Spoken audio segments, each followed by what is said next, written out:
The chandeliers blazed above silk gowns and jeweled smiles when the prince, bored and arrogant, stopped the music with a single gesture.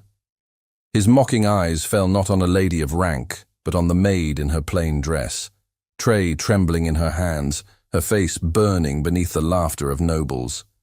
With cruel delight, he called her to the center of the ballroom and sneered, "If you dance this waltz, I'll marry you," words meant only to amuse the crowd.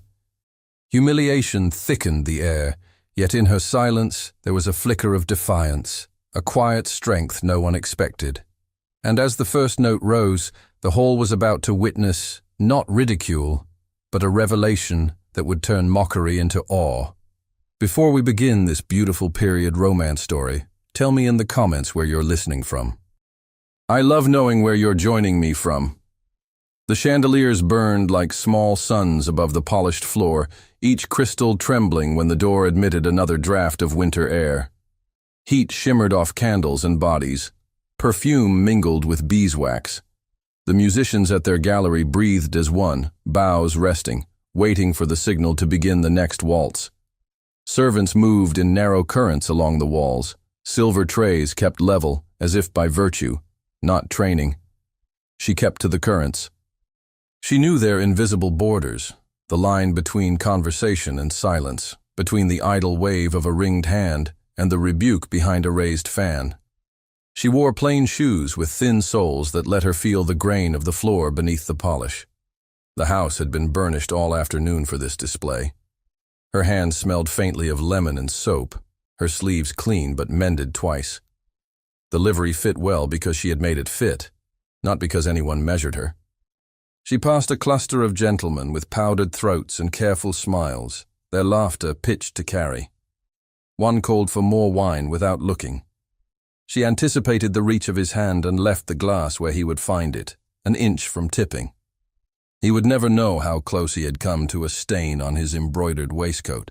That was the work, to keep disaster invisible. Tonight the family gave their largest ball of the season. Guests arrived earlier than usual, the ladies intent on being seen, the gentlemen intent on not appearing eager. Flowers clung to every banister, lilies whitening in the heat, roses leaning toward their reflections in the mirrored panels along the walls.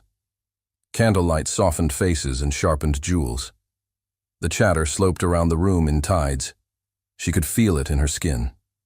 When the footmen by the main doors straightened themselves, she knew without looking.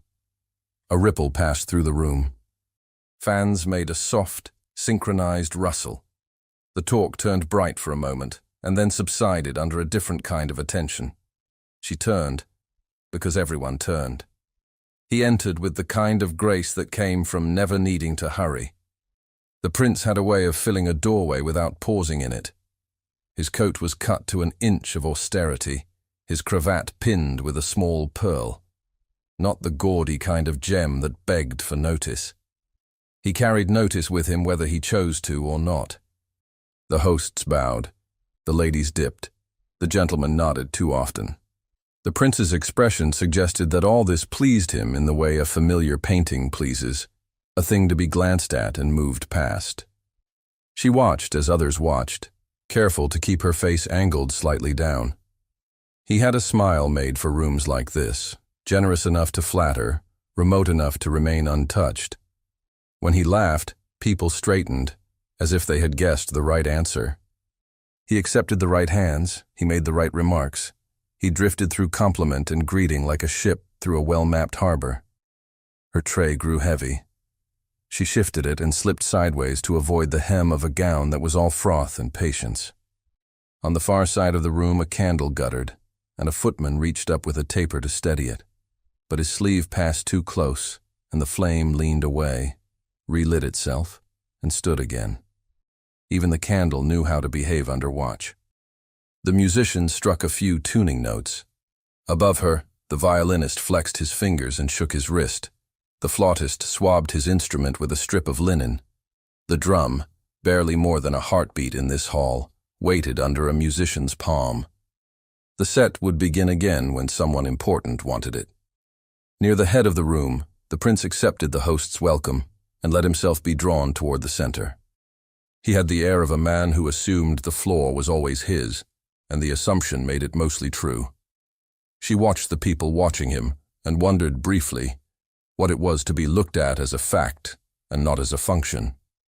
Then a guest touched the rim of her tray, and she moved again, slipping between chairs, careful with a glass whose base left a clean, wet ring on polished wood. Even from 3 steps back and to the left, her place, always a fraction removed, she could feel the mood shift. The bowl had been bright and content. Now it sharpened, seeking an edge. The room had been fed with wine and music. It was hungry for something to talk about tomorrow. She reached the wall again and set her tray on a side table to trade it for another stacked with sweet pastries. Sugar clung under her nails. The pastry felt weightless on the tongue when she had tasted the scraps in the kitchen earlier, and then the baker had sent her away with a flick of his towel, as if her hunger meant she would run the kitchen empty. She had not looked back. She never gave anyone that satisfaction. Across the floor, a lady's laugh rose too high, then broke into a cough that she disguised with her fan. Someone murmured in sympathy. The host's daughter adjusted her glove with care that suggested her hand might be shaking. None of this belonged to her, and yet the room passed through her senses the way light passed through glass, seen and not seen. She caught herself staring, and the habit of her life returned. Eyes down, chin level, shoulders set. A footman brushed past, and she felt the brief press of his sleeve against her own. His face said nothing. His nod was almost invisible. They were practiced at not existing. In the gallery, the first violin looked toward the floor. A nod traveled like a signal through the players. The bow rose. The first notes of the next waltz would follow the prince's desire. She waited for the sound. He delayed it. He took a step, and then another, away from the circle of those ready to claim his attention. He moved as if he were bored, which meant that boredom would be indulged. He tilted his head, spoke a word to a gentleman who bent too close to hear a better joke than was offered, and smiled as if he had been entertained. He was not. The smile did not reach his eyes. He thought of other rooms like this one, other nights when the same polished floor reflected the same hungry faces. The genre of admiration rarely changed. He marveled sometimes that he could be so exhaustingly necessary to the happiness of people he did not know. He marked the host's efforts, the floral profusion, the air folded over with warmth, the band that had been hired from town at some expense because they could play more modern pieces without falling into a country muddle. He knew quality without needing to comment on it. He had learned early that pointing at a thing diminished it. The waltz was new enough to be interesting. It made people uneasy in a way that thrilled them. The hand placed at a waist, the turns that asked for trust. He could make that unease into fun with very little effort. It was the sort of thing expected of him. To disappoint expectation was work. He was not inclined to work tonight. He let his gaze pass the room and return with intention. The ladies were splendid, each a composition of silk, posture, and practiced glance. Some had the modesty of perfect self-possession. Some had the hunger of those who wanted a triumph and would seize one if it came close enough. He did not stop there. Along the edge of the floor, where the mirror swallowed the bodies and returned them as a wider room, he saw a servant standing with a tray of pastries. She did not fidget. Her position was precisely chosen between a chair that might lurch backward and a gentleman's careless, broad stance. Her hair had escaped a little, a strand drawn loose by heat and motion. It clung to her temple in a fine, damp curve. She steadied her tray with her left hand and placed a pastry on a plate with her right. Her fingers were quick and neat. He would have looked away. He would have called someone's name and offered the kind of gallant remark that ended an evening with nothing to remember. He considered the choice the way a man considers a card game he expects to win. One of the gentlemen near him muttered something about how the evening needed liveliness. Another laughed in obedient agreement. A lady nearby said she feared fainting from pleasure and needed the refreshment of surprise. He smiled as if they had been witty. They had not. But their idea had married his boredom. He felt the small relief that comes when a tedious play offers a moment of unscripted nonsense. If he gave them something to laugh at, They would love him for it tomorrow, as they loved him today. The expectation would be met, and he could sleep. He looked back to the servant. The mirror caught him looking, and multiplied the act. It gave him back a figure unbothered, a prince indulging his taste for amusement. The thought formed itself, almost without his participation. He lifted his chin slightly. "Bring her forward," he said, not loudly, but with the sort of tone that created hands to obey it. A footman moved as if he had guessed the command before it was spoken. The footman turned toward the edge of the floor and motioned with his hand, gentler than the order deserved. The servant with the pastries looked up, surprised, and searched for the reason an ordinary motion had been broken in half. The footman came to her and said her name, or perhaps only said you, because names were not needed tonight. Her eyes widened for a fraction of a second, and then steadied. The prince did not look away now. He did not need to. The conversation around him acquired a brighter tone. People understood that something was about to happen and arranged their faces in anticipation. He allowed the smile to return, fuller this time, acknowledging his own role in their happiness. He turned, and as he did, the musicians paused, bows lifted but unmoving, waiting upon a new cue. The servant, no, the maid, stood at the room's perimeter, caught by every glance as if by a hook.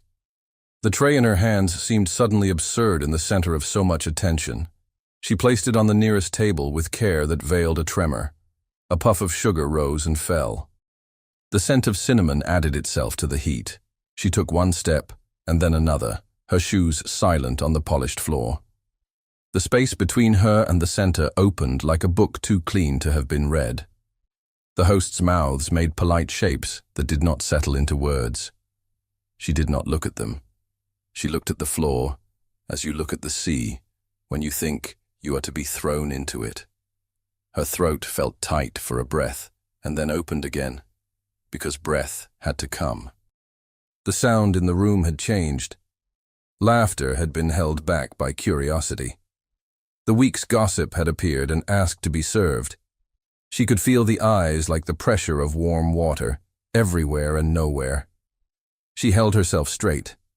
The training of her days returned. Do what you must. Leave no trace. Meet the moment and do not let it see you afraid. Her hands folded one over the other because they needed something to do. She stopped 2 paces from the prince because that was a respectful distance. She lifted her gaze to his chin, not his eyes, because that was the safe thing. He let the moment breathe. It made the room lean forward by a fraction. He looked at her in the way he looked at most things that were not people of his rank, with interest and humor standing balanced. He had not planned a speech. He did not need one.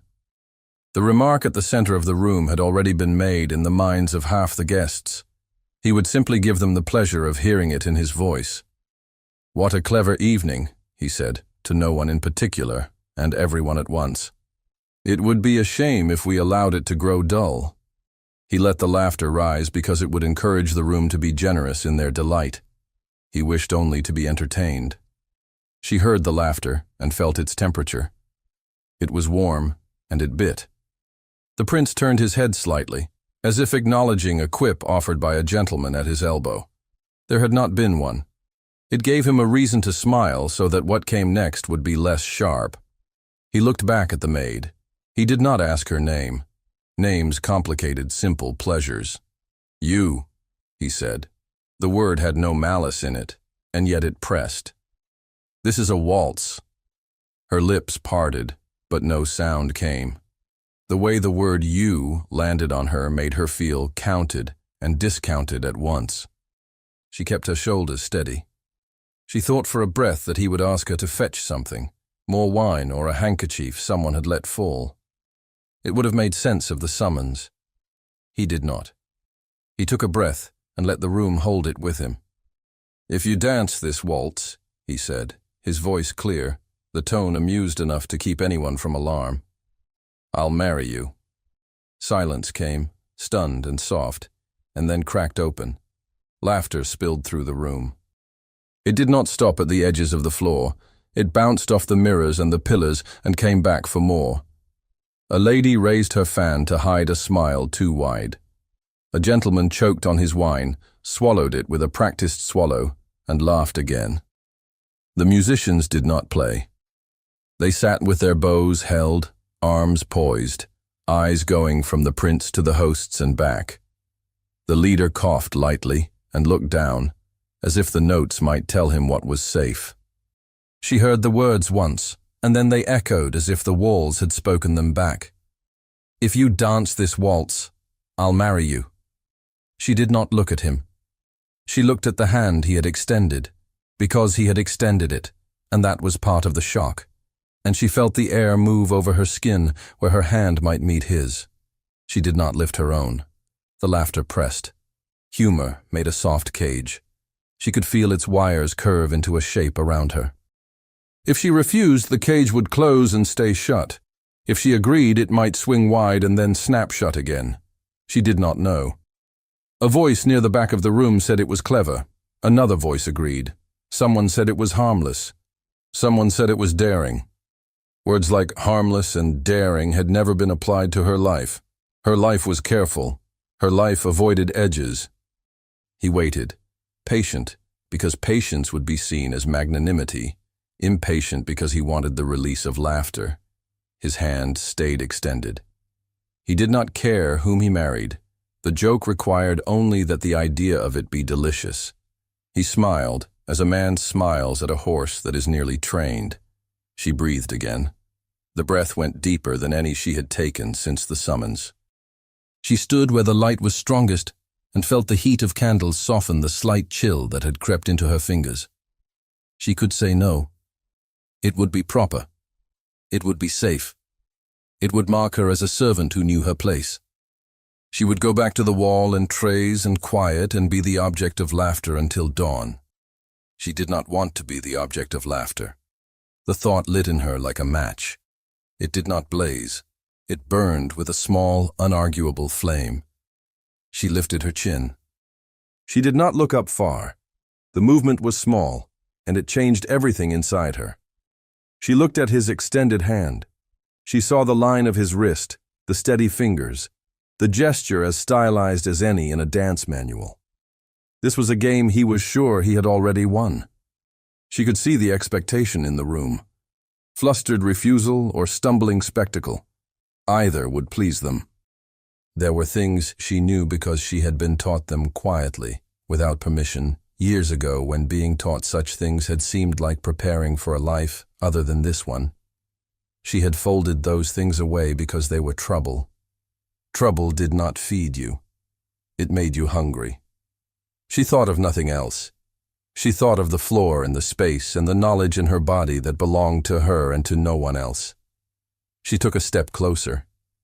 It made a sound like nothing. It made a sound only she could hear. "Does she even know the steps?" someone said softly, thrilled with the idea of cruelty as a new flavor of sweetness. He turned just enough to show the room that he had heard and was tolerating their help, generous prince that he was. He returned his gaze to her, as if the comment had not been made. He became, for a moment, a man waiting for the laugh he had planned to arrive at his cue.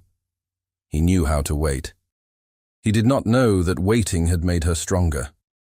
Her hand lifted, not much, the smallest of movements toward his. It did not reach his yet. He would have to wait one heartbeat longer. The hosts shifted in a way that looked like approval and felt like fear. Their daughter stared, her cheeks too pink for the hour. The mirror reported 100 faces to the room. The candle that had guttered earlier burned perfectly steady now, as if it had chosen a side. "Let us not be unkind," said a gentleman, and then laughed because unkindness was the point. She heard none of it now. Sound blurred at the edges and sharpened at the center. She saw the floor, the pattern of the wood, the clearance between chairs, the space she would need to turn without grazing a skirt or a knee. She saw the distance to the musicians' gallery and knew that if they began to play, the beat would travel down the banister and under her feet before the notes reached her ears. She brought her hand forward the last inch. Her fingers met his. His hand was warm. Subtle callus ran across the base of his fingers, the sign of a man who rode more than he wrote. He curled his hand, not fully, as if he were making an offering and a claim at once. He did not grip. He would not need to. He could lead without force. The room sighed. It was a sound like a tide that had realized it could come in farther, and retreated only long enough to make the next wave grander. She could feel a tremor in herself. She steadied it by setting her shoulders. He saw the tremor. He could not miss it, and because he believed it meant fear in the way he understood fear, he relaxed. He inclined his head as if he had been granted a gift he deserved. "Good," he said, but only with his eyes. "Of course." The musicians waited, strings hovering. The leader glanced at the prince and raised his bow a fraction. He did not nod yet. He had one more gesture to make. He set his hand lightly at her waist where the dance demanded it. The contact was formal and not formal at all. His hand did not press. It rested, the way a command rests in a room until someone picks it up. The warmth of his palm through the thin fabric made her breath misstep once and then recover. She set her other hand at his shoulder, precisely where a dancing master would have placed it, and the small part of her that had learned all those years ago took over tasks that her mind had not yet named. He looked down at her at last, not at her chin, not at his own hand, at her face. Her eyes were not pleading. They were not defiant. They were calm in a way that startled him, and the surprise dropped like a pebble through the clean water of his boredom. He did not have time to feel where it landed. "Play," he said, and the word was shaped to the musicians, though he did not raise his voice. The leader dipped his bow and brought it down. Every candle leaned, infinitesimally, as if listening for what would come next. Then the hall held its breath as the first chord lifted, and she drew her weight into the ball of her foot, almost imperceptible, to take the first step. The first chord breathed into her bones and she stepped, not forward but into turn, letting the measure carry her weight from heel to ball to toe. The hall expanded and contracted with that movement. The prince's hand at her waist was a point of heat around which the world arranged itself. She matched his first lead with a consent so precise it felt like refusal and acceptance at once. The turn drew the light along her sleeve. The chandeliers swam. The mirrors multiplied the circle until it seemed there were 100 pairs beginning the same impossibility. She felt the old memory of counting, 1, 2, 3, not as a lesson, but as pulse. The air was sweet with wax and lilies. Heat lay on her shoulders like a shawl. She did not think of the promise dressed as a jest. She thought of space, the clear yard between them, the safe arc of her skirt, the distance to the nearest heel, the drift of a chair 2 paces off her right. She met the first curve of the waltz with a control that kept the smallest tremor from her fingers. His shoulder under her hand was firm, the cloth smooth. He led with the easy assurance of a man who expects to be followed.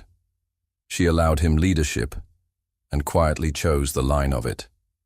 Her step did not challenge. It clarified. A half-breath later, he understood enough to adjust. The turn deepened. The polished floor took them into its gloss and gave them back taller. A whisper leaked out near the wall, muffled behind a fan. Another pearl of laughter followed, the kind that expects the fun to continue. She heard none of the words. Sound came to her as texture, not meaning. The bow stroked a clean, sweet note. The drummer's hand gave a heartbeat that she could ride from turn to turn. The violins found the curve of the melody and held it aloft. He inclined his head, almost imperceptibly, to mark a corner of the phrase. She answered by easing into the next step a fraction sooner than he expected. The adjustment showed in his hand and in the angle of his shoulders. He was quick. He had to be. The dance did not allow hesitation without cost. Her calm was not bravado. It was the only way to keep breath in a room that fed on embarrassment. She turned and caught sight of herself in the long mirror. A dark dress cut for service, a plain face lifted, a line of neck without ornament. The image was not a joke. It was an answer. Beyond the glass, the noble's colors, wine, cream, watered blue, blended and broke into a restless sea. She did not flinch. He drew her through a tighter turn. The hem of her skirt whisked past his boot and did not touch it. A lady near the edge of the floor shifted back, her chair legs making a soft protest. The maid traced the line that would keep them clear and felt her body know the spacing before her mind could arrange the names of the shapes. Steady, he murmured, the word low enough to belong only to them. Always, she said, not to flatter but to steady herself with the sound. His hand warmed where it rested. The fabric at her side remembered that heat after the contact shifted with the rise and fall of the dance. She met it without coyness. She met it without fear. The truth of it was simple. If she failed, she would be meat for a week's talk. If she succeeded, she would be meat for a week's talk. The difference would live only in herself. She chose the second. Their circle widened. A gentleman near the head of the room turned in his chair to see better. He expected to grin. His expression bent into something else. He whispered to his neighbor. The neighbor forgot to answer. Her breath fell into time with the phrasing. The bow lightened, as if the leader had felt in his shoulder the shift in the air below. The flautist took a grace note he had not planned, and it did not falter. The rails of the gallery hummed against the floor post with each measure. She rode the hum. "Do you know what they want?" he said, dry, after a clean turn that set them square to the long windows. "They want to be pleased," she said, eyes steady. "They will take it as they can." It was not impudence. It was simply correct. He breathed a small, surprised sound that could have been a laugh if he had given it room. He did not. He was discovering that the room was his and was not. It was watching him and watching her and did not know how to divide itself. They crossed the long axis of the floor. The scent of roses strengthened and then dropped away in the wake of their movement. A few ladies on that side did not pretend to hide their interest. One leaned forward, her fan still, her mouth parted only a little. Another kept her fan moving with a precision that meant she was counting something: mistakes, audacity, outcomes.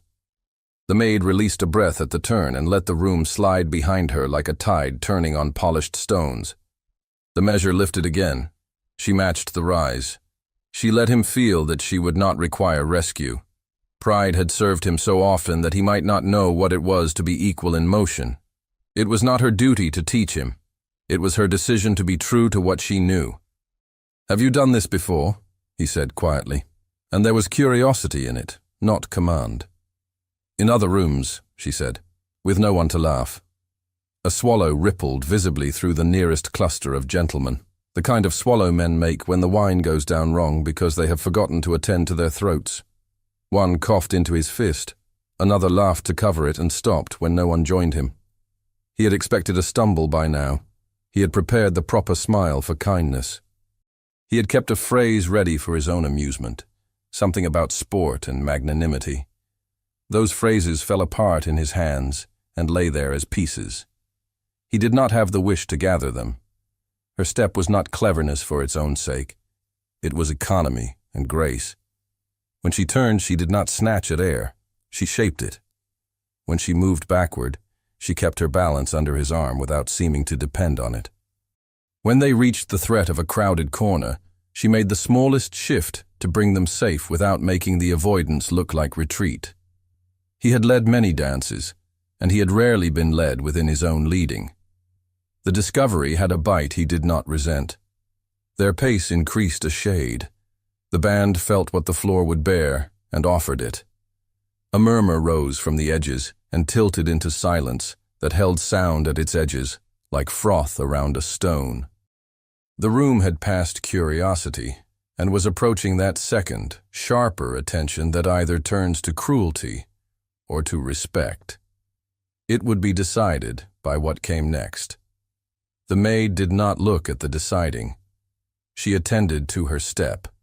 She let memory be a thread, not a net. There had been stolen practice, small, secret, not for show, years ago when she had learned what shape her body could make without shame. She called up none of the faces, and all of the muscle. The waltz did not belong to them. It belonged to the beat, to the breath, to the floor she trusted, and the space she could read. They passed the mirror again. In it, she saw his face more clearly than she had dared look. Amusement had folded into concentration and something she understood by its heat and did not name. He felt the mirror on him too. He turned his head a fraction to look at her directly, and for the first time, saw her without the frame of his intention. She did not flinch from his gaze. She did not seek it either. She held it for a heartbeat and returned to the turn. A chair scraped at the far wall. The noise clipped the air. He flicked his attention and marked it, drawing her through a safer line. She knew the chair's teeth by sound and eased her step accordingly. Their competence matched for one clean beat. The match steadied him in a way he could not have anticipated. In a quiet place between phrases, he breathed, "You make this look simple." "It is not," she said. "Then how do you do it?" "By treating it as it deserves." It was not flirtation. It was an ethic. He took it as if it had been offered to him for use and not for ornament. The dance entered a passage where the melody stretched and then contracted like a living thing. Their footwork needed to be clean. He gave the signal with his thumb against her side, the gentlest pressure, and she answered before he finished the thought. Micro-hooks flickered through the crowd. A lady's fan stilled and then snapped open. A gentleman forgot to sip his wine. A gloved hand lowered inch by inch, its owner unaware that it drifted into her lap. Even the hosts shifted and then stilled, a reed finding the middle of the stream. The music, gladdened by the sense that it had an audience listening for something other than the next jest, grew. He had begun this to feed their hunger and his boredom. He found neither satisfied. Something else had entered the exchange. It did not feel like danger. It felt like truth, and truth in a room built for performance could be dangerous only because people were not used to it. "Are you afraid?" he asked, almost curious. "Yes," she said. And yet. And yet. He almost laughed then, not at her but at himself, because the only answer to that was to keep turning. He did. The hall's temperature changed by a degree that was not in the air. The flame on the nearest candle steadied. The wax drooped and glistened, a soft white color thickening. A flake of ash detached from a wick and drifted toward the floor. It would leave no mark. She did not take her eyes from the space where her next step would be. He allowed himself one glance at the listeners. Some of the faces were skeptically amused, ready to spring on the first error. Some had softened into attention that acknowledged skill even if it resented the source. A pair of younger men near the door wore the look of conspirators who had been given more than they expected and did not yet know how to spend it. Her shoulder brushed his sleeve on a turn tighter than the last. The contact was accidental, inevitable, and charged. He adjusted his hand by a fraction. His breath lifted and fell in a rhythm that matched hers without either of them consciously seeking it. For a few measures, the world narrowed to the length of a bow and the width of their circle. "Almost," he said under the music, not as warning but as invitation. She understood and risked a route that would bring them past the densest part of the crowd with a flourish and no collision. She took him through it. A lady's silk flared and then fell flat. A man's knee receded by instinct. They did not break the flow. They did not apologize. A small sound escaped from somewhere between the hosts, a sound that held relief and worry. The prince did not hear it. The maid did. She placed it with all the other sounds and let it drift away. Then came the moment the dance had been moving toward, the final phrase lifting its head to look down at the floor it had just crossed. The leader in the gallery raised his chin. His bow rounded the line. The drummer pressed finger to the drumhead for that whisper of emphasis that would carry the dancers into the last turn with grace. He drew breath to offer her the closing and saw that she had already taken it. He followed with the ease of a man conceding to a better idea. The turn resolved. The measure came home, her skirt still and level, his hand firm, and then withdrawing without clutching. The last note hung in the air like a thin coin balanced on its edge, refusing to fall. Silence cut in. It was complete for the space between one heartbeat and the next. In that space, her hand trembled and then steadied. The hall did not know how to fill the silence. The first response would decide the story they told themselves about what they had seen, a jest adorning itself as talent, or talent revealing itself beneath a jest. His mouth opened, not to laugh, not to rescue, but to say something plain. He did not speak in time. A voice, female and clear and sharpened to carry, slipped into the quiet and split it with the ease of a blade going where it has been before. The words rang above the polished floor and under the painted ceiling. A circus act, not a lady. The room jolted as if struck, and the sound of obedience, laughter, relieved and cruel, rose, collided with startled hush, and climbed higher until the hall shook with it. Laughter rolled over the polished floor and hit the mirrors, ricocheting back as if the room itself approved. It had that dangerous quality of relief after surprise. People were glad to be told what to feel. A few clapped, not in praise, but to push the sound along. Fans clicked open. Chairs moved, small offended coughs disguised as rearrangements. He stood square to the hall with his hand just leaving her waist and felt the heat of what he had stirred. The words that had cut the silence still hung in the air like smoke. He watched the smoke and saw that it did not disperse. It wound itself into shapes. He knew those shapes. They had teeth. He did what he always did when a room threatened to think for itself. He smiled as if he had orchestrated the entire arc from jest to astonishment to giddy insult. He lifted his hands a fraction, offering the crowd its permission. "An evening for stories," he said, letting the cheerfulness run easy.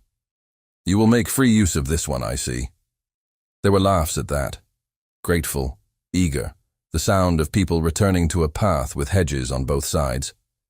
He angled his head toward the gallery without looking away from the floor. The leader read the sign and drew his bow as if the decision had been his. The band struck a bright, brisk strain, a tune that asked couples to restore the ordinary arrangement of bodies and allowed the crowd to pretend this was the shape things had always meant to take. He turned to the maid with a bow measured to avoid ridicule without granting equality. The measure failed. Nothing he offered could match what the room had seen. He felt it in the way the silence pooled between them, held at the surface only by decorum's thin film. "Thank you," he said quietly, the words so private they might not have been spoken. Her lips parted and closed. She inclined her head as a servant receives a dismissal. It was correct. It cost something to give. He saw the cost and wished, for a flash, to give a different coin. The thought startled him. Hands reached for him. The hosts presented genial concern stamped with relief. A gentleman slid in with a compliment that trembled at the edge of mockery and decided to settle. A lady nearest the offender laughed again, louder, as if to prove she had intended to be cruel and had succeeded. He answered them all with ease that felt to him like a coat worn in summer. From the corner of his eye he saw the maid step back. The crowd, obeying its old instinct, removed her from its center with the same efficiency with which it had thrust her there. She passed a man who leaned too close and said something without moving his lips much. Her chin did not alter its angle. She slipped to the table where she had left the tray, lifted it, and let it be a shield that announced her return to the role she could inhabit without punishment. "Most diverting," someone said at his shoulder. "You tame even the dullest night." "Tamed things tend to bite when provoked," he answered, smiling. He meant the room. He felt it. The smile did not entirely reach his voice. The man laughed, grateful to be included in something that sounded like wit. The hosts attempted to tame the moment, too. The lady of the house rose and praised the band in tones that asked for volume. The music obliged. Couples took the floor. Silk moved like water. Gentlemen bowed to women they had no intention of marrying. Laces were adjusted. Gloves were smoothed. The apparatus of the ball clanked back into motion and tried to be graceful about it. He played his part. He allowed a lady to make a remark about insolence and discipline without needing to answer. He responded to a man's aside about servants knowing their place with a bland look that meant anything. He caught a glint of satisfaction in the eye of the one who had made the cutting comment, and let his gaze slide away before it could be thought of as rebuke. There would be time for rebuke later, or there would not. The calculation bored him.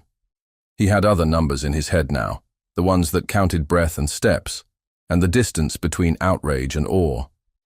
"Shall we?" a woman said, offering him a hand that had never been refused.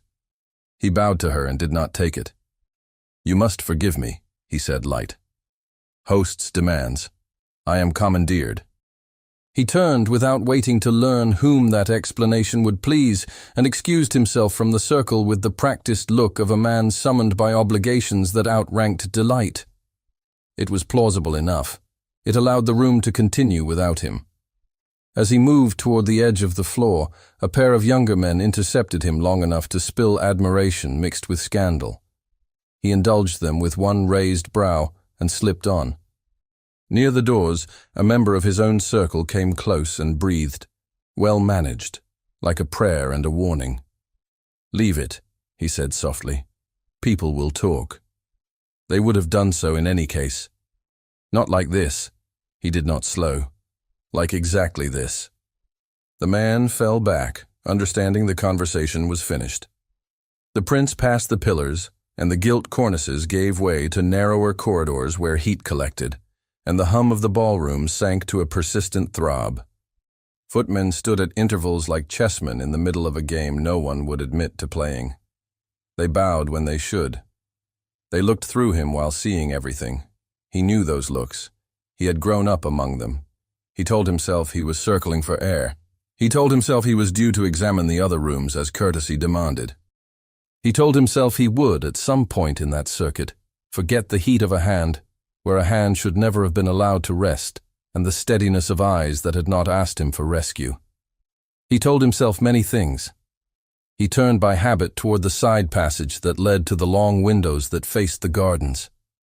The air changed there. The scent of lilies thinned. The cold tenderness of night had slipped through a gap and touched the stone. A servant had propped a door a hand's breadth to bring relief to the corridor. He felt the draft on his throat and let it wash his face. Silence made a different kind of noise away from the hall. It collected around corners, and when it was disturbed, it drifted in visible eddies. He heard from the far end the light tap of a shoe and the faint ring of porcelain against silver. She had come here because this was where women sent from the hall asked for water, and where glasses were replenished by hands that did not need to be seen doing it. She had come here because the room next to the garden door held a small table with a cloth over it, and a ewer that sweated with honest cold. She had come here because she had stood before 100 eyes and held still, and now her hands needed a place to shake, and then remember not to. The tray she carried was empty. Her palms stuck slightly to the rim where the metal was clean. She set it on the table and steadied it when it sang. The song was barely a sound. It seemed loud because this place had less noise to hide it. A rush of cold air lifted the loose hair at her temple. She closed her eyes for the space of one breath and let the cold be permission. When she opened them, he was there. He had not come with purpose, she thought, and then saw that he had. He moved as if walking into the corridor had not surprised him. He moved as if he had expected the draft, and the way it would carry the scent of damp earth and a line of green through heat and sugar. His coat caught the dim light and made it into a quiet sheen. She realized, belatedly, that she had not lowered her head. She did not do it abruptly. She let her chin find its place because motion is observed here more than posture. He had already seen too much. She would not give him the satisfaction of thinking she was learning her place again because he had walked into a less crowded room. He stopped short of the distance where conversation becomes conversation. He stood in the distance where a remark can be dropped and recovered without consequence. It was a kinder distance than she had expected. He had not come, then, to be seen speaking. He had come, perhaps, to speak and not be seen. "Cooler here," he said. as if the night had arranged itself to please him. "It is," she said, voice level. "You did not stumble. I was careful. That is not the word I would use. What word would you use?" He did not answer at once. He did not step closer. He looked at the door, the inch of night between wood and jamb, as if answers might slip through that gap with the air. "True," he said at last. Silence followed, not heavy, not light. He watched the tray to avoid watching her. He turned a glove in his hands without putting it on. The glove was soft and black. He made the leather describe a slow circle with his thumb on the seam. She watched the glove, because if she watched his face, her pulse would tell on her. The glove told her enough. He did not wring it. He kept it smooth even when his hands wanted something to do. "You should not have been brought to the floor," he said, a confession and a denial sewn together. "I was summoned." "I know." "You did it." "Yes." The word sat between them like a glass that had cracked down the middle and was somehow still holding water. "I would take it back," he said, and then he did not lie. "Not all of it." She did not smile. The idea of smiling felt like stepping onto a stair that was not there. "You would take back the jest." "Yes." "And which part would you keep?" He looked at her then, properly, in the dim light that made honesty easier. He did not have language for the part he would keep. He went looking for it and returned with a shape that would serve. "The turn," he said quietly. She breathed in. Air sharpened at the back of her throat. The band's distant rhythm slid under the floor. The corridor lifted it and carried it like a river under stone. "Words will be said," he added, practical because he had been taught to be. "They will tire of them. It is the nature of words here. They will not tire if they are fed. Then we will not feed them." "We?" She let the word ask all its questions. He almost laughed. "You are precise. Precision keeps a floor from becoming a hazard.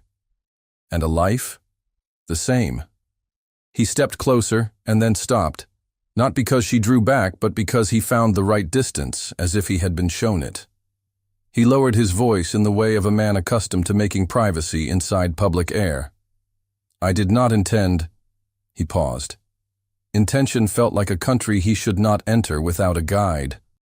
"I intended only to give them what they wanted. I did not think beyond that." "I did." Her answer was not a rebuke, though it entered him like one. It was a statement made by someone who had no choice, ever, but to think beyond a moment. He felt the difference between their lives press its seal on the conversation. It cooled his skin. "Will you be dismissed?" he asked, not sure if he had the right to ask, asking anyway. "I do not know." He heard what she did not say. That dismissal would be a wound. That work was not only work but shelter from hunger, and the stories people told when they had time to invent cruelty. He had never been hungry in that way. He had been hungry for honesty and for air, and that hunger felt foolish to confess in a corridor that smelled of night and duty. "I will speak," he said. It was the instinct of a man used to speaking and hearing the world shift. It came out too quickly. She made a small motion with her hand, a tilt of palm that both thanked and refused. It may do worse than silence. He absorbed it. He thought of the rooms where his word lit lamps and dimmed them. He thought of the rooms where his word was a torch that caught things he had not meant to set on fire. He closed his mouth on the next promise. "I have offended you," he said instead. "You have made me visible," she said. "That is not always a gift." "I know." The music rippled in the bones of the house. A figure in livery passed the far end of the corridor and glanced once, swiftly, and went on. The glance was enough to send information into the house with the swiftness of a rumor. He felt time shorten around them. He wanted more of it, and could not take it. "Then what can I do that is not harm?" he asked, small for a man like him, and true. "Do not laugh," she said. "Not at me." He let the glove go still. "I have already laughed." Then stop. A breath left him that might have been a promise if he had been the sort of man who believed in simple redemption. He was not. He was better at debts than faith. A footman approached, steps careful, gaze low. He stopped at the distance from which a summons could be given without offense. "Your Highness." The title entered the corridor like cold water, restoring all the borders. "You are wanted." He did not ask by whom. He looked at the maid and then away, because looking again would say too much in a house that listened. "I am wanted," he said, to the footman and to himself. "So I am." He slipped the glove onto one hand with the care of a man who needs a task. He did not say goodbye. The word felt too thin to span the length between what had happened and what must happen now.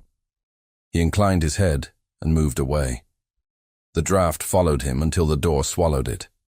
She remained by the small table with the empty tray. She did not reach for the ewer. Her hands had steadied. The room felt both narrower and cleaner. She was not relieved. She was not undone.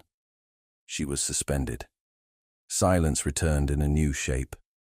It had an edge to it, a bright edge like a knife that had just been drawn across cloth to test it. She knew the feeling.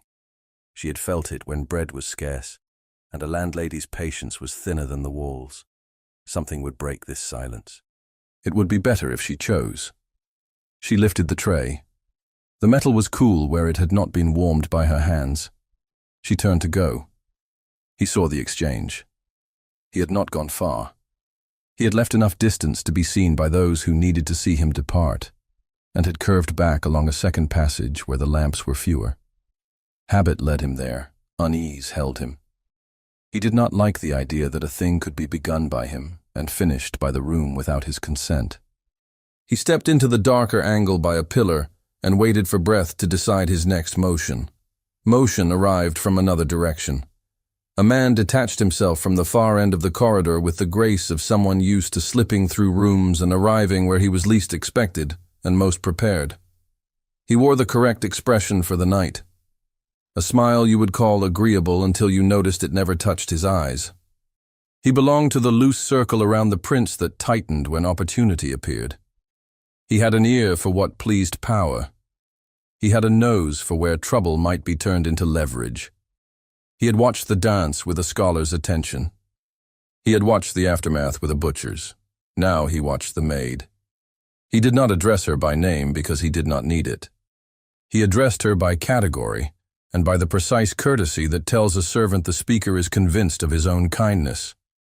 "You must be thirsty," he said, as if observing the weather. "I have work," she said, ready to go around him. He shifted so that going around would be rudeness. He did not touch her. He would never stoop to that. He let the shadow of the pillar arrange itself near his shoulder, making him taller without making him blunt. He lowered his voice, and the courtesy became a sheath. "A word," he said. "Only a word. For your sake." She set the tray down again, because the sound of it trembling would gratify him. She did not give him that. The tray made no sound. Her face arranged itself into the attentive neutrality that lets superiors believe they are being heard. "The evening has been lively," he went on, a preface to cruelty couched as conversation. Liveliness demands a price. Those who do not understand the arithmetic are often surprised to find themselves in arrears. "I have no arithmetic," she said, which was true and not, and he heard only the part that served him. "Then allow me to calculate. You have attracted attention that does not belong to you. You have been allowed to keep your place because our hosts are generous and because the person at the center of the room found your performance charming." The word lodged like a stone under a foot. She did not show that she had felt it. "Charming things," he said, smiling, "are often set down when something newer arrives. One must be careful not to mistake a hand's use of an object for affection for what it holds." She looked at him. "You have said, careful. If that is your advice, I am grateful. I will be careful." He inclined his head as if he had been offered a sweet cake and would decline it. Care is not sufficient when men are provoked to talk. Talk is a contagion. It requires a subject. Better to remove the subject. I cannot remove myself from my duties. Perhaps they can be removed from you. The air seemed to settle around the words more heavily. The draught from the door cooled the sweat at the base of her throat. I have done no wrong, she said. His smile widened in sympathy, perfected by repetition. Wrong and usefulness are cousins in households like this. One can be declared the other when convenience requires it. She let silence do the work a lesser woman would give to please. He did not fill it with mercy. You stand near the prince, he observed, as if reporting on flora in a garden. That proximity makes men competitive with their stories. Imagine how swiftly those stories multiply when someone whispers a better one. Imagine how swiftly a house chooses peace over justice when given the chance. He leaned the slightest bit, enough to bring his voice nearer her ear, enough to make her wish to step back and not do it. Do you know what men will pay for? He asked. A simple tale they can tell without checking the color of their own souls against it. I am offering you a protection against that expense. What protection?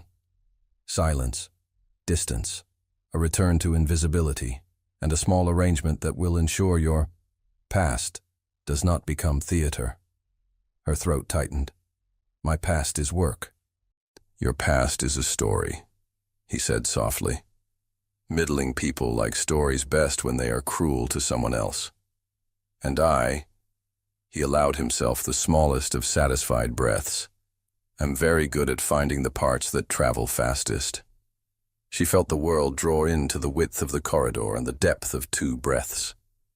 The draught lifted a loose curl against her cheek and set it down again as if to say, remember, you are here now. He looked at that curl with calculation, as if it confirmed something he had only suspected. I would be more careful, she said, the phrase quiet, a warning that did not pretend to be a threat. He laughed once, gently. No, that is what you will be. He straightened, smoothing his coat with a palm in an unconscious gesture that betrayed the pleasure he took in the line of his own body. He tilted his head toward the door the prince had used and let his smile cool. It would be unfortunate if the little facts you have hidden found their way into rooms that do not forgive. Do not let misjudgment make you brave. Her hands were empty. She had the urge to pick up the tray simply to keep them from being part of the scene. She did not move. He watched her stillness as if it were music, and he had composed it. You will go back to your work, he said. You will stay to the walls. You will decline any further summons. And you will thank fortune that this night, which could have made you visible in a way you cannot survive, will be permitted to fade. And if I do not? Then I speak, he said, his voice so courteous she could have mistaken it for kindness. And when I speak, the past comes with me. What past? The words escaped before she could stop them. She despised that they sounded like fear. They were fear. He let the question live between them long enough to show that it could breathe on its own.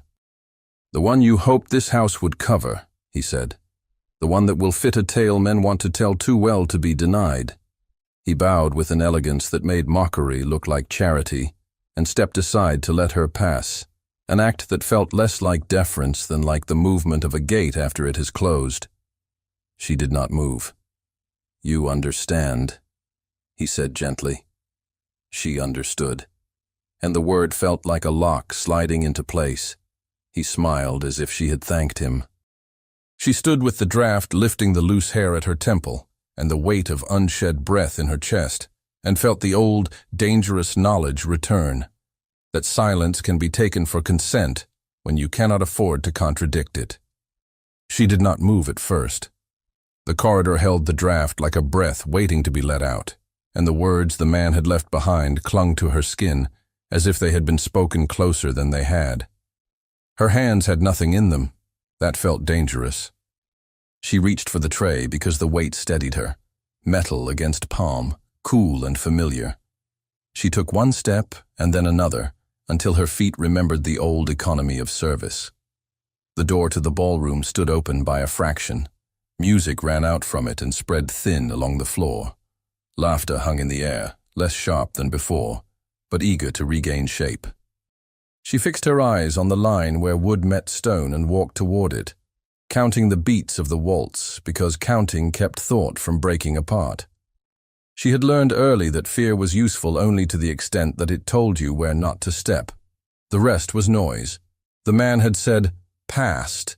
The word had opened a trap door in her belly and left it open, but her present demanded attention, candles, faces, trays, steps that must carry her without catching a heel or brushing a gown. She lifted her chin the smallest degree required to see, without seeming to see, and entered the heat again. He had not gone far. The corridor swallowed and returned sound in ways that deceived people who did not know its habits. He had heard a voice that was not his, and hers answer low, and he had stopped as if the stone itself had asked him for pause. He did not know why he obeyed. He told himself it was prudence. He told himself it was curiosity. He listened and heard past and speak and rooms that do not forgive. And the air moved over his skin as if a door had been opened inside him to a place not often visited. He did not hear her question. He did not hear the man's threat in full. He heard only enough to give shape to a half-thought. He placed that half-thought against what he knew of the night, his jest, her steadiness, the room's hunger, and saw a picture that was both worse and less exact than the truth. He stayed where the pillar cut the lamplight across his coat and waited until the vibration of the voices ceased. When she stepped back into the ballroom, he let his breath go slowly so that his face would be ready to be seen again. He could not walk in from the dark like a man who had been skulking. He adjusted his glove and moved, unhurried, back through the door with a courtesy that would read as attentiveness rather than retreat. She passed under the chandeliers again and took up her route along the wall. The band had shifted from waltz to something sprightlier to wash the room clean. The hosts had called for a fresh set of glasses. That was good. It gave her a reason to move without appearing to avoid anyone. A lady's fan brushed her arm as she slid behind a chair, an accidental touch that wore the costume of punishment. "Mind," the lady said lightly to her companion. "They climb when you feed them sugar." The companion laughed too quickly. Sugar dust drifted from a pastry and caught on the lady's glove, which she flicked with a delicate impatience. The maid kept the tray steady and stepped past. At the edge of the floor, a gentleman turned too quickly and nearly backed into her. He checked himself at the last, muttered as if scolding a table, and turned away before she could apologize for a collision that had not occurred. Her throat tightened and then let go. She set a filled glass at an empty spot on a sideboard and saw her hand tremble. She placed her other hand over it and pressed until the tremor smoothed. He saw the tremor from across the room. He saw the gentleman half turn, saw the lady's fan angle like a small blade, saw the way conversation bent to allow cruelty to pass without touching it. He did not like the shape of himself that had set this in motion. He spoke before he could calculate who would hear and how it would cost him. "Leave it," he said lightly to a man who had intercepted him with a fresh anecdote, and did not stay to be sure the man obeyed. He crossed the floor with a pace that read as ease and arrived at the sideboard as the maid set down her tray to steady her hand. He reached past her and took the nearest glass, cool water, not wine, and set it deliberately on the tray she had just stabilized. A tiny, ordinary act. It altered the scene's balance without trumpeting its purpose. "Take this to the lady by the pillar," he said, voice low enough to be heard by her and by those nearest without giving the room a gift. "She looks faint." The lady by the pillar did not look faint. She held herself like a person who enjoyed watching men dispatch others for her comfort. The instruction was nonetheless unassailable. It made the maid's next steps clear. It turned her from target into function on the prince's word without making her his shield. She lifted the tray again, her fingers steady now, not because he had told them to be, but because the task was clean. "Yes, Your Highness," she said, eyes level with the line of his cravat, not his face. He gave the faintest nod and turned, intercepting the gentleman who had bristled, and now found himself obliged to lower his bristle before it became laughter. "Tell me the thing you were so eager to share," he said amiably, while ensuring the man's body shifted to give the maid room to pass. The gentleman's words dried to a trickle and then revived sluggishly on another topic entirely.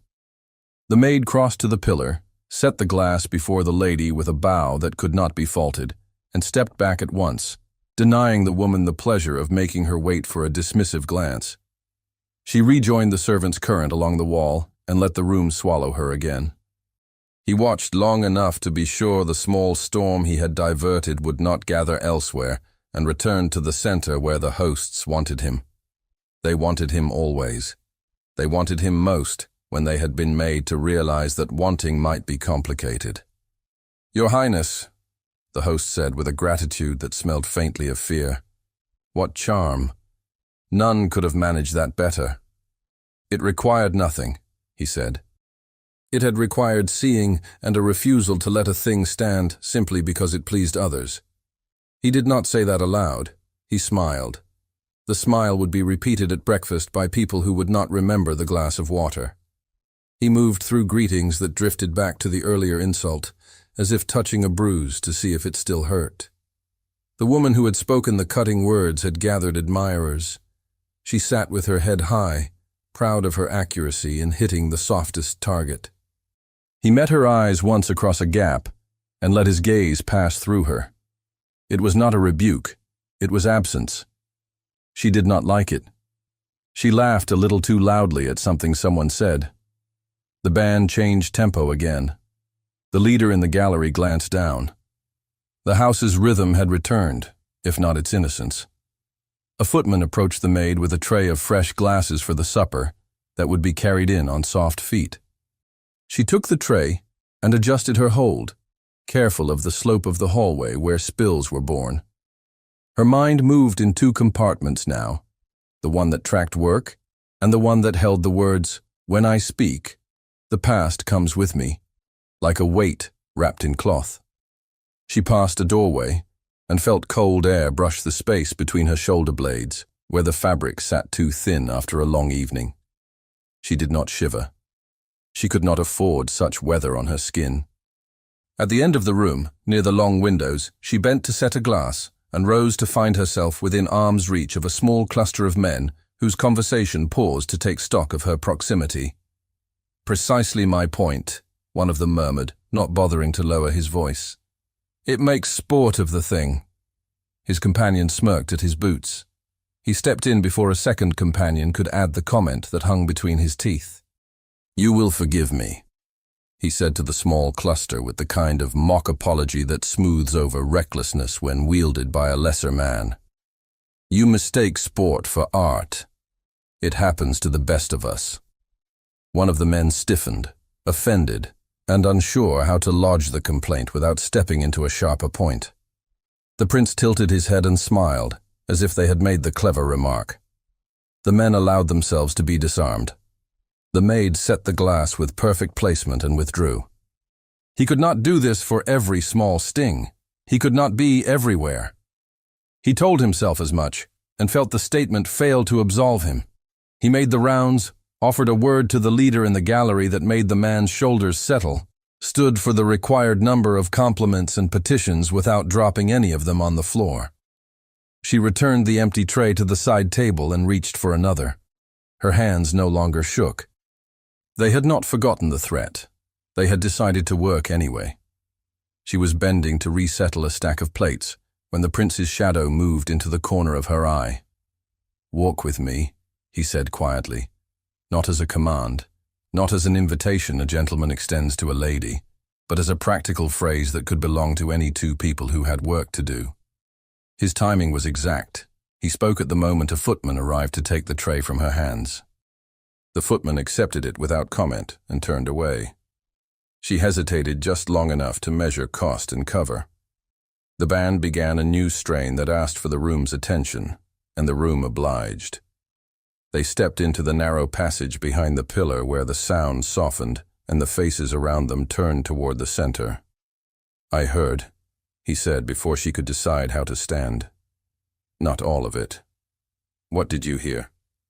"That someone believes a story about you would travel well." She kept her breath steady. People prefer a story they can dress themselves. It did not sound like invention. It did not begin as one. She allowed the admission, and nothing else. Her eyes stayed on the space just beside his shoulder. I cannot afford to have it told for me.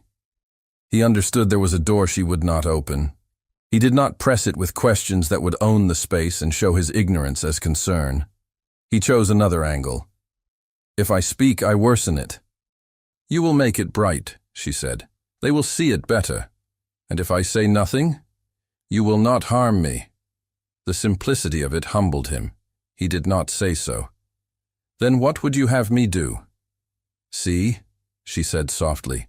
I do. Then leave me unseen. I do not yet know how. It is not difficult, she said, and then looked up at him fully for the first time since the music began again. Do not laugh. He exhaled as if he had been holding a weight he had only just identified. I will not. The promise was not grand. It sat within reach of his power. It bound him more tightly than he expected. The way you dance, he said, the words slow, because he was measuring them against the house's listening walls. It was not accident. No. Who taught you? He heard the danger in the question, even as he asked it. She let her hands find each other and rest, fingers laced where his eye could not read their tension. Once, she said, it was ordinary to expect more of my days than this. There was a time when I was told to carry myself as if the world would not press me flat. That time passed. I am still carrying. He let the answer stand. It was generous for its size. He felt the ghost of an old room stirring around her words, caught no names, saw no faces, and accepted the absence as part of her dignity. Pressing would have given him pieces he could not protect. From the gallery, the leader raised his bow and cut silence with brightness. The floor filled again. The hosts directed servants with nods that became a tide. Someone near the far wall called for the supper trays to be brought in a procession. She turned her head toward the sound, ready to resume the work that would shield her better than any promise. Wait, he said, a hand half lifted and then lowered because he would not touch. Do not refuse me this one thing. What thing? Allow me to be useful without putting a torch to the room. How? He glanced toward the woman who had mocked, and then toward the cluster of men who had tried and failed to turn their envy into wit. He chose the smaller fire. He stepped back into the light, as if the pillar had released him, and crossed to the cluster, arriving in the pause between two weak jokes. You owe me a favor, he said, genial, to the one who had nearly backed into the maid. The man blinked and then smiled because the prince had arranged it to be so. You will discharge it by admiring what you cannot do. What is that? The man said, eager to agree. He turned his head toward the floor, where a pair had attempted the new step and come to grief without knowing it. That, he said. Watch how not to. Laughter followed, wrong-footed, pointed elsewhere. The men looked toward the dancers and away from service. The moment passed without needing to explain itself. He returned to the pillar and found her eyes had softened by a degree that would not register to anyone else. You will make enemies, she said. I was born with them. They expect better company than this. He nodded toward the mocking lady. They will be disappointed. Supper arrived in a shining river borne by arms that had learned how to bear weight without showing strain. The room changed tone, grateful for the new shape of pleasure. People moved to tables arranged at the edges. The center cleared and then filled again with servants moving in lines that seemed casual and were exact. She joined those lines. The work drew her tight into its pattern, and that was good. It left less space for the man's threat to sit upright in her thoughts. She set plates, removed empties, refilled glasses, and kept her eyes on tasks that, if done well, made her disappear. He watched without imposing himself. When one of the ladies at a table near the window made a remark plainly designed to be heard by the servant setting down the platter before her, he did not rebuke. He praised the platter with a comment so precise and so warm that it could not be interpreted as anything but offense to those who had chosen cruelty. The lady adjusted her mouth into an agreeable shape and held it there until it hurt. At the end of a path between tables, where the wall made a shallow recess that hid two bodies from the direct gaze of the room, she paused to adjust the cloth on her tray. He arrived there a moment later with the timing of a man who has spent his life stepping into places at the right moment and pretending it was chance.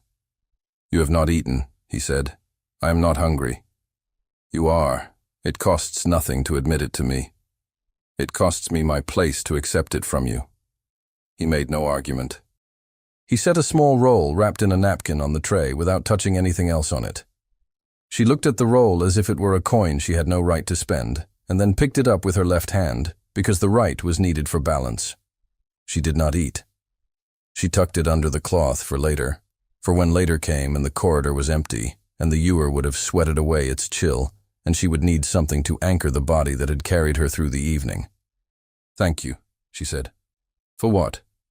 "For seeing." He did not answer with a phrase that would cheapen it. He stepped back into the light again, and the recess swallowed enough of their exchange to make it unsaid if anyone wished to pretend they had not noticed. The band took a breath. The leader looked to the hosts and received a nod that said the night would ease down soon. The house was warm with satisfaction and argument. It would retreat into comfortable repetition if allowed. On the floor, the last dance before the long softening began. A circle formed and broke and formed again. People gathered themselves into shapes that made departing easier. He stood where he could see the room as a whole, and the narrow passage behind the pillar. He let himself measure the length of the evening against what he had done and left undone. He had not corrected the jest. He had not exposed the man in the corridor. He had not asked questions that would reduce her to an answer. He had chosen small uses and silence. It felt insufficient and precisely right. She carried the last tray to the sideboard and set it down, her fingers leaving no print on the polished edge. She turned toward the corridor because that was where the empties would be stacked, and the footmen would shoulder the weight that would make their backs ache later. She moved with the smoothness of someone who had survived a fall without appearing to fall at all. As she reached the shadowed doorway, the draft lifted again, a cool ribbon in the heat, and she paused, not to rest, but to mark the boundary she was crossing. The ballroom at her back hummed with appetite and opinion. The corridor ahead smelled of night air and work. She stepped through, and the music followed her just far enough to let the beat lay itself under her skin, like a promise that did not need to be spoken. The corridor breathed out as she entered it, a thin ribbon of night air curling along the baseboards and up into the sleeves she had rolled back a fraction for work. The music did not follow far, only enough to lay its beat under the stone and keep her steps in time. She balanced the empties with one hand and steadied the stack with the other. The draft lifted the loose hair at her temple and set it down again. The small shock of cool on hot skin sharpened her thoughts. Voices from the ballroom reached her in softened shapes, laughter, then the steadying murmur that follows it. The footmen at the far end were arranging a clean column of plates. Their hands moved with the practiced discretion of men who could carry noise in their arms and make it look like silence. She joined the current without looking up, because looking up invited conversation she could not afford. The tray settled onto the table. Glass kissed glass. The note was crisp and brief. Her hands wanted to be empty. Empty hands spoke of choosing, and choosing would be noticed. She reached for the next stack. A drop of water cooled the inside of her wrist where a jug had sweated. She took that small mercy without ceremony. It would have to serve. She did not think of the word the man had left like a stone inside the night. Past. She thought of the next table, the next rotation, the path that would keep her out of the way of a gentleman who habitually stepped back, as if chairs should move for him. She thought of the count of her breath. She kept to the rule that had held her upright all evening: do the next right thing, and let noise burn itself out for lack of fuel. She stepped from stone to wood. Heat rose to meet her. The chandeliers swam in their own light. The band lifted into a tune that promised ease after spectacle. People smiled into their wine. The cruelest faces were enjoying their satisfaction too much to sharpen it further. Good. The hour would begin to soften. The room would open its grip and release them to the night. She took the far line along the wall, the one that kept her out of the mirrors. The sideboard nearest the window had emptied. She refilled it with glasses, each set with the same pressure, each placed where a hand would expect to find it without knocking a neighbor. She could feel the sweat along her spine cooling against the linen. She welcomed it. It meant the air had begun to move. When she lifted her head a fraction to check the space, she found him across the room. He had returned to the center not the way a magnet takes back iron, but the way a man returns to a promise he did not intend to make and knows he must keep. The circle that habitually congealed around him held itself at a respectful distance, as if the faces had felt something shift and were waiting to see where to pin their expression. He breathed once, twice. The noise of the room rode up and then down like a tide, finding a tide pool to fill. He was not counting plaudits now. He was counting cost. He had been born into rooms that made everything seem easy. This one made him honest. He had hoped that silence and small uses would be enough to right the thing he had tipped. They had steadied her, and that was no small work. It was not complete. He did not think of obligation as a trap. He thought of it as a compass. It swung now. It pointed directly at the very center he had filled so easily with jest and avoided with truth. He reached for it, the way a hand reaches for a banister in a stairwell grown dim. He lifted a hand to the gallery. The leader lowered his bow head in answer and let the phrase he had been about to command die in the air. The players stilled, the notes left hanging like bright silk that has been cut and must be caught. Conversations wilted at the edges. Fans stopped. Chairs stilled. The house listened because this was its habit when the prince made it. He did not raise his voice. He did not need to. "Forgive me," he said to the room and the noise it preferred. The apology slid through ornament and found wood. It settled. "I made a promise in jest. It will not remain one." A laugh attempted to rise from somewhere near the pillar and failed, caught in a throat that found itself suddenly disloyal to its owner. He let it die. He looked toward the band again and then away, because the next note belonged to him. He crossed the floor. The path he walked was the same one he had walked 100 times for compliments and petitions. It felt new. His steps were quiet. He could have chosen any bright face turned up like a flower. He did not. She was setting the last glass on the far board when he stopped in front of her. The nearest conversations broke apart as if someone had put a hand into a flock of doves and opened it again. Silence collected around them with the speed of a rumor made flesh. The band held its breath. The candles did not gutter. They watched. He did not pretend not to see the tray, the plain sleeve, the clean edge of the cuff that had been turned twice to hide a worn seam. He did not stand too close. He stood at the distance where the first words of a waltz could be spoken without turning them into command. "If you dance this waltz," he said plainly, voice carrying because he gave it weight and not because he made it loud, "I will marry you." The words did not fall like a stone this time. They landed like a seal pressed in warm wax. The hall felt the impression and waited to see if it would hold. She did not reach for his hand. She did not drop the tray. She let the sentence enter her and sit. This was the moment where humiliation had been born earlier in the night. This was the moment where it would either be cleansed by truth or soured by repetition. The room had waited all evening for something to fix its story around. It had found it. She allowed herself one breath, deep enough to taste the roses and the varnish, and the small cold trickle that found its way along the floor from the propped door. "You are certain," she said, only for him, because certainty offered in public is sometimes only bravery in private. "Yes," he said. The word did not swagger. It stood. "And you understand," she said, "what you are asking of me." "I do," he answered. And because he was what he was, he understood only part of it. He let the rest show on his face. He let her see that he knew he did not know.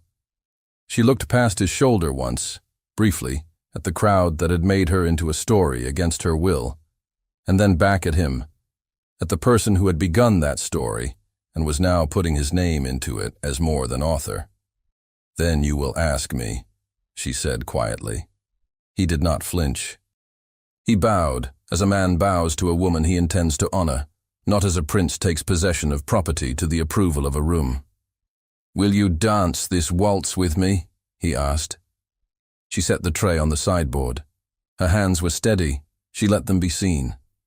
She uncurled her fingers from the empty work and placed them where the dance demanded. "Yes," she said. Air rushed through the room as if a window had been opened. It carried relief and outrage and something like awe. The band did not wait for instruction this time. The leader brought his bow down with a clean, decisive stroke that sent the first chord through the spine of the house. The measure gathered under their feet. It was the same waltz, and not the same at all. He extended his hand. She gave him hers. The heat of that contact ran a line from palm to shoulder and molten stillness to breath. His other hand found the formal place at her waist. It did not press. It promised. Her free hand settled at his shoulder with the assurance of someone who had chosen the act. They stepped. The room leaned in. The first turn took them out of the shadow of the sideboard and into full light. They met the light with open faces. He led, and he did not strain to do it. He made space. She entered it and made it wider without breaking it. The circle grew and tightened by turns, the floor sliding under them with the willing gleam of a stage that knows it is bearing something it will remember.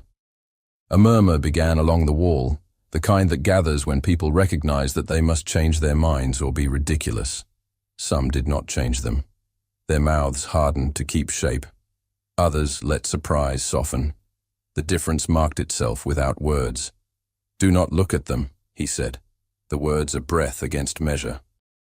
"I am not," she answered. He believed her. He did not think about his own face now. He thought about not failing her, which was the clearest thought he'd had all night. The turn took them past the mirror.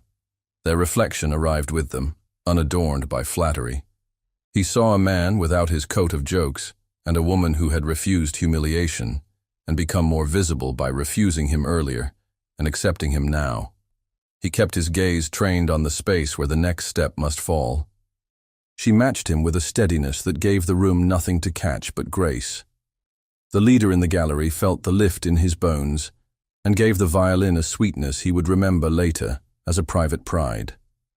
The drum spoke in the soft, taut syllables that keep breath from going astray. The flautist dared an ornament and was rewarded with a turn beneath it so clean that the note seemed made for their feet. They passed the pillar where a woman had sharpened her voice earlier and found the voice bladeless now. The woman's fan moved more quickly than necessary. Her cheeks had pinked beyond fashion. Her circle still laughed, but it was a different laughter, forced to mimic a pleasure it did not feel in order to avoid feeling what it would not name. "Do you regret this?" he said, low, at the turn that required no decision. "No," she said, and then, after a breath because truth benefited from exactness, "Not for myself." "For whom then?" "For you." He felt the honesty land in him and steady his step rather than shake it. "I have done worse for less," he said, and it was as close as he could come to saying that the cost, whatever it was, had already been paid when he let another person carry his joke. They turned along the long axis of the room. The host stood at the head, hands joined not for prayer, but for composure. The host's mouth found a smile that had not yet been taught. The hostess watched with eyes that measured risk with duty and found herself reluctantly admiring exactness. When the pair came abreast of them, he bowed without breaking the dance. They returned the acknowledgement because the room needed order to crown the moment, and people like them knew how to provide a crown when they were asked. He drew her into a closer circle. The hand at her waist warmed through cloth to skin. Her breath caught and fell back into time. There was no coyness in the contact, only the rightness of it. The waltz insisted on trust. She gave it, not as tribute, but as collaboration. He received it with the humility of a man who had learned the price of presuming. Someone at the far end began to clap, tentative, as if applauding would absolve them of everything that had preceded it. The sound was not yet a tide. It threatened to be ridiculous. The host lifted his chin a fraction, and the band, understanding, lengthened the phrase and drew attention back to music rather than noise. The claps died of embarrassment. Good. The declaration should be carried by melody, not by a scramble to be on the correct side of history. She let herself feel the floor under her as a partner. The floor had saved her earlier when people had sharpened their pleasure against her. It saved her now by holding them both evenly and making the movements inevitable rather than ornate. She could sense each plank's give, the varnish's slickness, the slight tilt near the north edge that had to be adjusted for with an extra fraction of weight. Knowledge like that was love of a kind. It anchored her when the air went too bright. "Look at me," he said, not as demand, but as shelter. She did. The house narrowed to a column of space between them that moved with them. In that column there was no laughter. There was only the breath they shared, and the way the next step always arrived just in time and never earlier. They came into the final passage. The melody lifted its head. The leader allowed it a small, golden length, the way you let a child run ahead to the gate, knowing you will catch her before she falls. He poised them with a pressure that asked, not told. She answered with a turn that would let them finish in the very place on the floor where she had begun the first dance that had threatened to make an end of her. He recognized the choice and followed it. That small act of following became a statement. The room understood. Agreement moved through the crowd in a shiver. The cruelest faces arranged themselves into something more complicated. They could not change their nature in an hour. They could, for a moment, be made to reconsider what it cost to feed it. The last notes came down like the cleanest snow, quiet, discreet, without the vaunt of a storm, and rested on the surfaces of things without soaking in. At the final count, he did not let go of her hand. He turned her into stillness and bowed, not deep as supplication and not shallow as mockery. Exactly right. When he rose, he addressed the room without releasing her. "I spoke foolishly earlier," he said, voice traveling to the corners without bruising the air. "I will not defend it. I will only say that what followed was true. You have seen it. So have I." No one laughed. A chair creaked and then hushed itself. The band stood with bows lowered. He looked to the hosts, not as if asking permission, but as if including them. "I hope you will forgive the theft of your evening's center. I will not return it in the condition I found it." The hostess's mouth, which had held itself along duty's line all night, softened. The host inclined his head. "Your Highness," he said, using the smallest number of words possible. "We are witnesses." It was the right answer. It neither claimed nor denied. It put the responsibility where it belonged, on the man who had made a jest and now made it a promise. He looked back at her hand in his. The ring finger bore no mark. He had not thought beyond this moment, and for once that did not feel like improvidence. He lifted her hand until the back of her knuckles caught the light. He did not kiss it. He pressed his lips to the air above it, old court courtesy held in modern hands, and then lowered it into his, where it stayed. "Will you believe me?"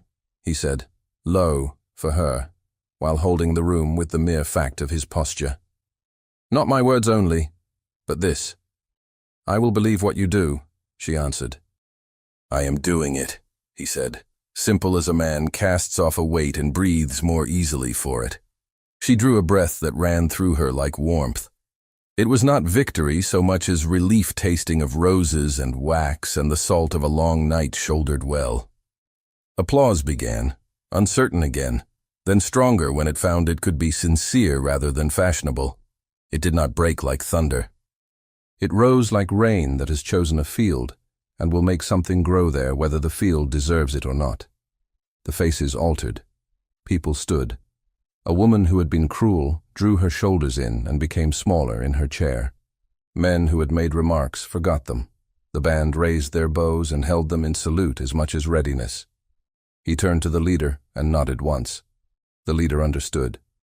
He lifted his bow, and instead of plunging into something quick to erase the charged air, he chose a simple waltz, not the new one, not the daring one, but a melody so clean it had no edges. It made children's feet remember their mothers' kitchens.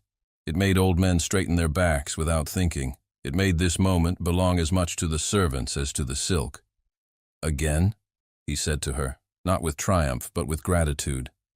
"Again," she said. They took the first steps of a second waltz, quieter, closer, less for the room and more for themselves within it. He kept her hand and would not let the space fill with words. She gave him the turn and the look and the breath that said, "The wall has been climbed without you owning the climb." He met it with the steadiness that said, "I have learned to stand on the right side of my own folly." Around them, the servants moved with the unremarked grace of people who have always known how to make space for joy without stepping on it. Someone righted a chair. Someone closed a window by 2 inches to still a draft that had chilled a lady's nape. The night brought its own transitions forward as if to say, "I will carry this moment safely into morning without bruising it." When the tune ended, they did not wait for applause.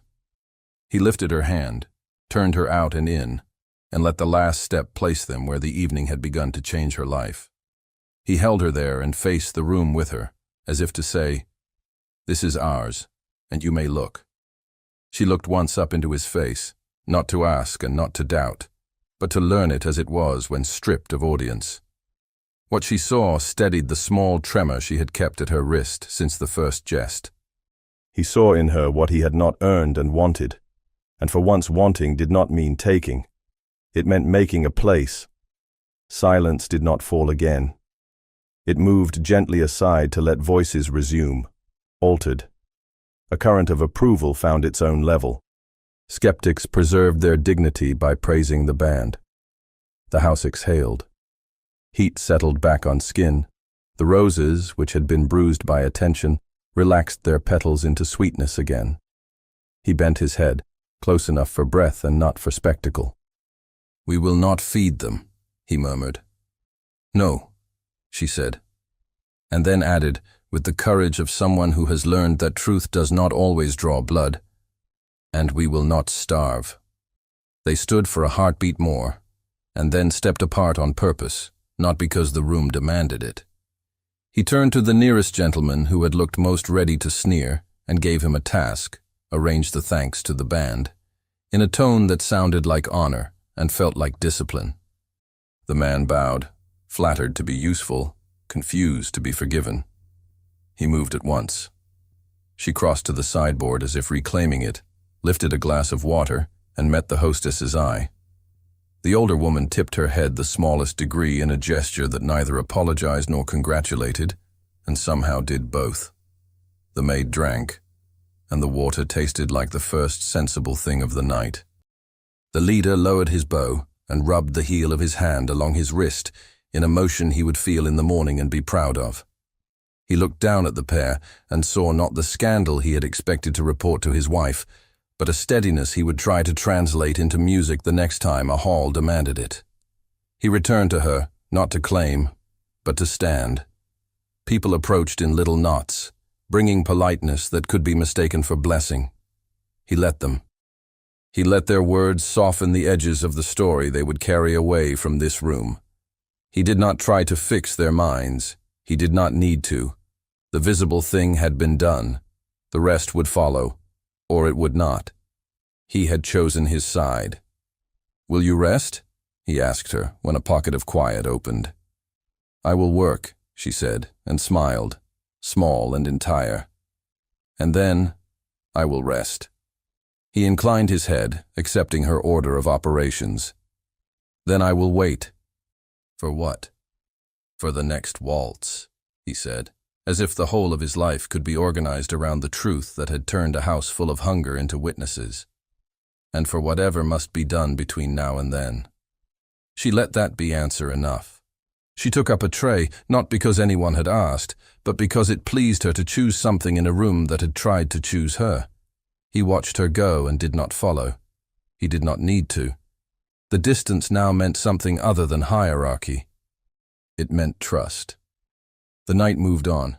Candles shortened. Wax gathered like white pools on gilt saucers. The doors near the garden felt the cool edge of midnight and did not let it in. People stood, stretched, made the small noises that mean departure has begun to think itself possible. The hosts found relief and pride sharing the same breath. The footmen looked at one another in the way of men who have spent a battle together and intend never to mention it. He remained until remaining would turn into vanity, and then withdrew without taking light with him. As he passed the pillar, he looked toward the corridor where the draft lived and saw only the shadow of a tray on stone, the shape of work that made dignity possible. He smiled at it as if at an old ally. She felt him pass. The current in the room altered, and her skin, attentively tuned, read the change. She did not turn. She finished the thing in her hand, and the next, and then she allowed herself to lean once, briefly, against cool wood, not for support, but for the simple pleasure of knowing it would be there when she needed it. When at last the band lifted their bows for the final bow, and the house returned the gesture with a murmur that would be repeated in telling, she looked to the center of the floor where the circle had begun and ended, and placed her palm, light, against her own heartbeat, as if to mark it in that spot for the morning. Thank you so much for listening to this story all the way to the end. We hope it moved you as much as it moved us while telling it. We'd love to hear your thoughts. Leave us a comment telling us where you're listening from and what you like the most. Rate this story from 0 to 10. What score would you give it? If you enjoyed this story, don't forget to subscribe to the channel and leave a like as a show of support. That really motivates us to keep creating and sharing more stories full of emotion and life lessons. And before we go, we want to remind you that an exciting and heartwarming story recommendation will appear on the final screen. If you'd like to enjoy it, just click on the video. Thank you once again for being here, and we'll see you in the next story.